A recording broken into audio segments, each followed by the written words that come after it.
എടാ എൻ്റെ അമ്മയൊക്കെ എന്ത് അമ്മായിമ്മപ്പോര് സഹിച്ചിട്ടുണ്ടെന്ന് അറിയാവോ? ആ കഥകളൊക്കെ കേൾക്കുമ്പോഴല്ലോ അച്ഛമ്മേനെ ഉണ്ടല്ലോ. അവൻ പറഞ്ഞ ശരിയാടാ. എൻ്റെ അമ്മയോടും അച്ഛൻ വീട്ടുകാർ ചെയ്തുകൊണ്ടല്ലോ. 20 കോല് താഴ്ചയുള്ള കയറ്റിന്ന് 10 തവണ കോരുമ്പോഴാണ് ഒരു കുടം വെള്ളം കിട്ടുന്നത്. എൻ്റെ അമ്മ അത് കോരി കൊണ്ടുവെക്കും.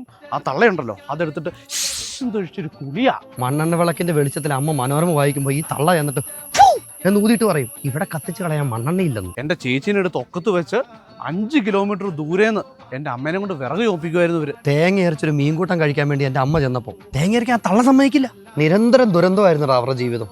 അങ്ങനെയാണ് നമ്മളെ വളർത്തിയത്. വീട്ടിലൊക്കെ എന്തെങ്കിലും ഒരു ആഘോഷം വരുമ്പോൾ ഉണ്ടല്ലോ, എൻ്റെ പാവം അമ്മ എന്നെ ഒക്കത്ത് വെച്ച് ആ പുകയെടുപ്പിൽ ഊതിയാ വീട്ടിലേക്കുള്ള ഭക്ഷണം ഉണ്ടായിക്കൊണ്ടിരുന്നത്. അതാണോ അളിയാ നിനക്ക് ഇടയ്ക്കിടയ്ക്ക് ഈ ചുമ? അതേടാ, അന്ന് തുടങ്ങിയ ചുമയാ. എൻ്റെ അമ്മ ഗർഭിണിയായിരുന്ന സമയത്ത് ഈ തള്ള പറയുന്നൊരു കഥയുണ്ട്. അവർ നെല്ല് കുത്തിക്കൊണ്ടിരുന്നിടത്തുനിന്ന് പോയി പ്രസവിച്ചിട്ടിട്ട് വന്ന് പിന്നെ നെല്ല് കുത്തിയെന്ന്. ഓ വീരതള്ള, അന്നേ നിന്റെ അച്ഛമ്മ ഫ്രഷ് കഥയുടെ ആളാ. നിനക്കെന്നാ ഒന്നും പറയാനില്ലേ? ഓ നിന്റെ അമ്മ സുഖിച്ചായിരിക്കും ജീവിച്ച. അതിനെ അമ്മമാരുടെ വിഷമം ചോദിച്ച് മനസ്സിലാക്കണോടാ. നിർത്തടാ, നീയൊക്കെ ഈ പറയണ കഥകളുണ്ടല്ലോ ഡെയിലി എൻ്റെ വീട്ടിൽ നിന്ന് ഞാൻ കേട്ടോണ്ടിരിക്കുക.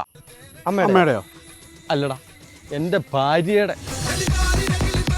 അപ്പോ ഇതിങ്ങനെ കറങ്ങിക്കൊണ്ടേയിരിക്കും, ഇതിനൊരു അവസാനമില്ല.